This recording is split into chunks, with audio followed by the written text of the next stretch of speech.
अरे भाई, पता नहीं क्या बात है। अपने गांव का हरिया किसान और उसकी पत्नी सुमन दोनों गायब हैं।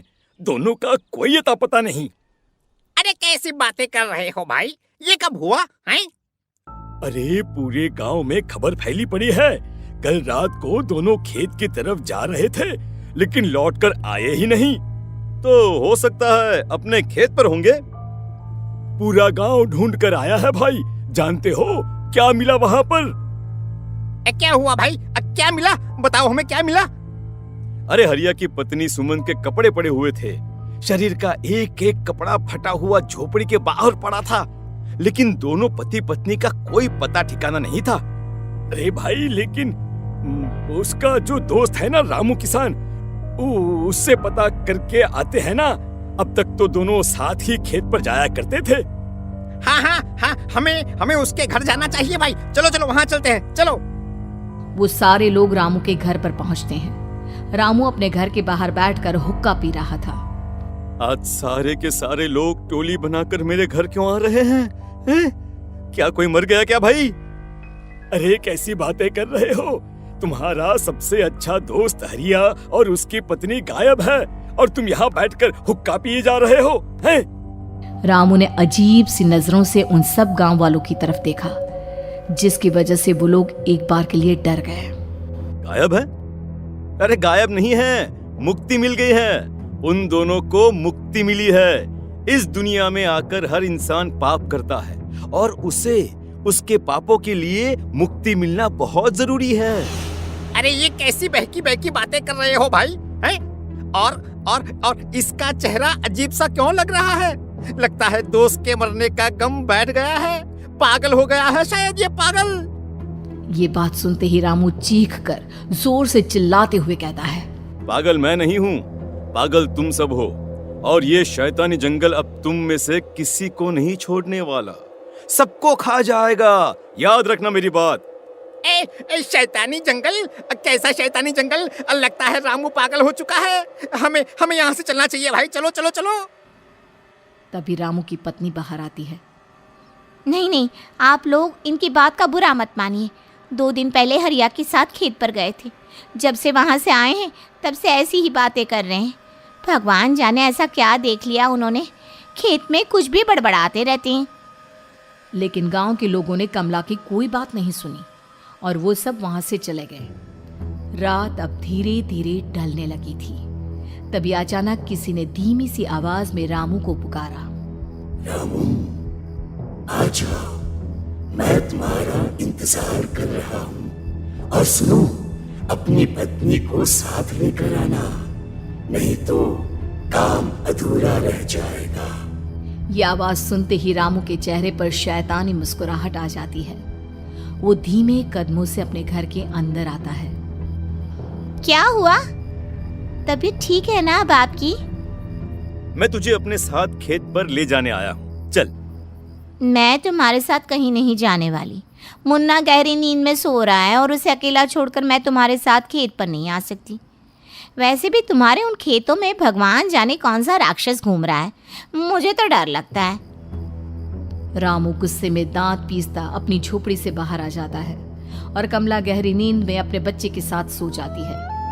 तभी अचानक रात को रामू की झोपड़ी के ऊपर एक साया वही गाना गुनगुनाते हुए घूमने लगता है, जो हरिया के मोबाइल में बजा करता था। मैं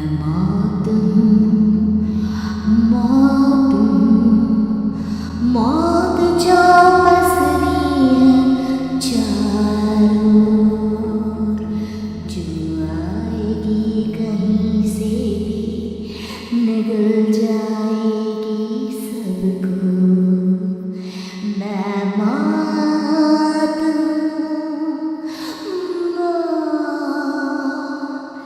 अब मैं छोड़ूंगी नहीं किसी को।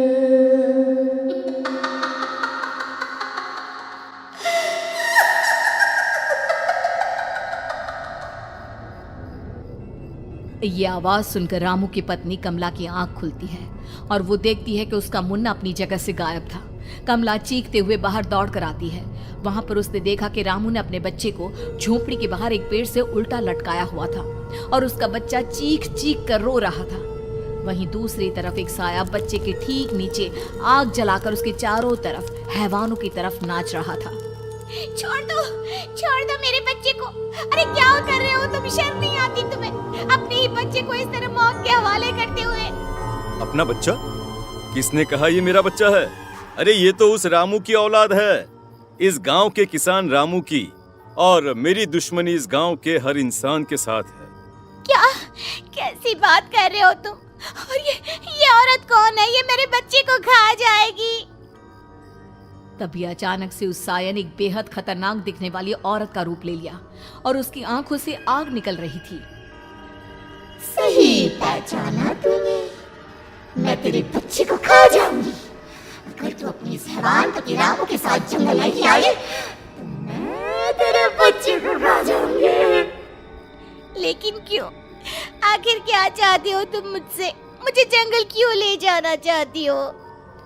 औरत बुरी तरह से ठहाके मार मार कर जोर जोर से हंसने लगी और साथ में रामू भी। ये तो तुझे वहां चलने के बाद ही पता चलेगा ना। अगर तू नहीं आई तो थोड़ी देर में तेरा ये बच्चा आग में जलकर मर जाएगा। चल जल्दी। नहीं नहीं, मेरे बच्चे को छोड़ दो। तुम जहाँ कहोगे मैं तुम्हारे साथ चलने के लिए तैयार हूँ। और उसके बाद उस बच्चे को झोपड़ी में लिटाकर आगे आगे वो साया चल रहा था और उसके पीछे पीछे रामू अपनी पत्नी के बाल पकड़कर उसे घसीटते हुए जंगल की तरफ ले गया। जंगल में जाने के बाद, कितनी खूबसूरत हो तुम। आज की रात बस तुम और मैं एक दूसरे के साथ रहेंगे। मुझे तुमसे बहुत डर लग रहा है। तुम्हें क्या हो गया है? तुम तो बिल्कुल ठीक थे। वो होगा जो हमारे बीच होना चाहिए। तो आओ आओ, अपने आप को मेरे हवाले कर दो। कमला ने डर की वजह से अपनी दोनों आंखें कसकर बंद कर ली थी। रामू ने बुरी तरह से चीख कर कमला से कहा, आंखें खोलो अपनी और मेरी तरफ देखो। कमला ने जैसे ही अपनी आंखें खोली उसने देखा कि रामू एक खतरनाक खूनी हैवान में बदल चुका था। कौन हो तुम? जाने दो मुझे। क्या चाहते हो मुझसे? वही जो एक आदमी एक औरत से चाहता है।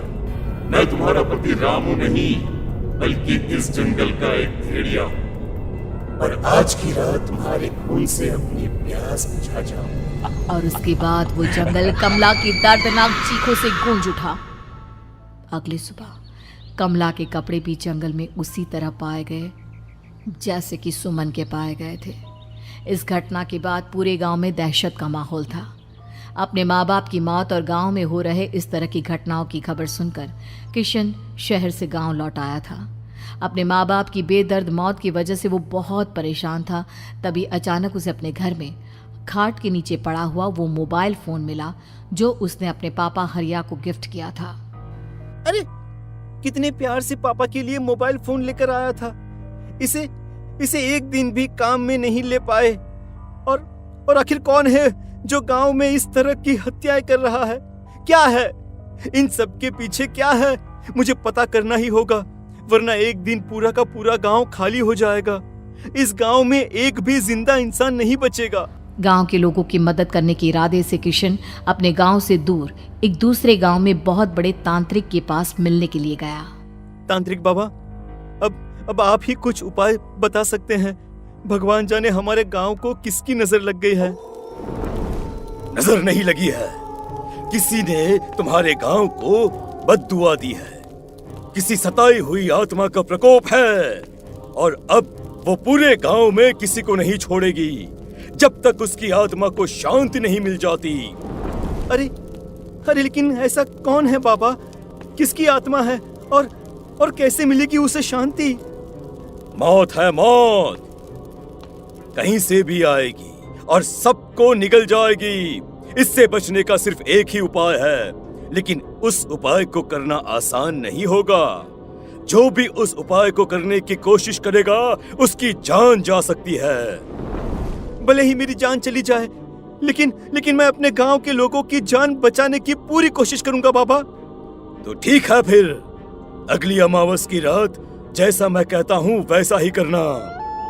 अमावस की रात तांत्रिक के बताए अनुसार किशन अपने साथ केरोसिन लेकर जंगल की तरफ चल पड़ा। उसके हाथ में देवी के मंदिर का सिंदूर भी था। किशन जंगल के बीचों बीच पहुंचा।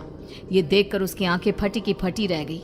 वहां एक उबलते पानी का तालाब था और कई लोगों की लाश लटक रही थी। किशन की माँ बाप की लाश भी वहीं थी। माँ, बापू, क्या हो गया? ये क्या हो गया? तभी वहां पर एक औरत और आदमी आते हैं। उन्हें देखकर किशन चौंक जाता है। गोपाल काका, आपकी तो 5 साल पहले मौत हो गई थी। और निर्मला काकी, आप? मौत तो हो गई थी, लेकिन तुम ये नहीं जानते कि हमारी मौत कैसे हुई थी। क्या कहना चाहते हैं आप? कुछ नहीं, बस ये जान लो कि अब इस गांव में कोई जिंदा नहीं बचेगा। लेकिन क्यों काकी? क्योंकि 5 साल पहले इन गांव वालों ने मुझे डायन बताकर पत्थर मार मार के मार डाला। मेरी कोई गलती नहीं थी। गांव का एक बच्चा क्या लापता हुआ, सारा इल्जाम मेरी पत्नी पे डाल दिया। और जब मैंने निर्मला की जान बचाने की कोशिश की तो मुझे भी मार डाला। आपके साथ ये बहुत गलत हुआ काकी, लेकिन आप जो कर रहे हैं वो भी सही नहीं है ना? तुम यहाँ से चले जाओ, वरना तुम भी नहीं बचोगे। हमारी आत्मा पिछले 5 साल से मुक्ति के लिए भटक रही है। चले जाओ यहाँ से। मौका देखकर किशन सिंदूर उन दोनों के ऊपर डाल देता है। उनका शरीर जलने लगता है और वो भयानक तरीके से चिल्लाने लगते हैं। अगले ही पल किशन उनके ऊपर केरोसिन डाल देता है और वो दोनों जल जाते हैं। किशन अपने माँ बाप और दूसरी लाशों का अंतिम संस्कार करवाता है और अपने घर लौट आता है। लेकिन वो अभी भी इस बात से अनजान है कि मोबाइल अभी भी बज रहा था। मैं मौत हूँ।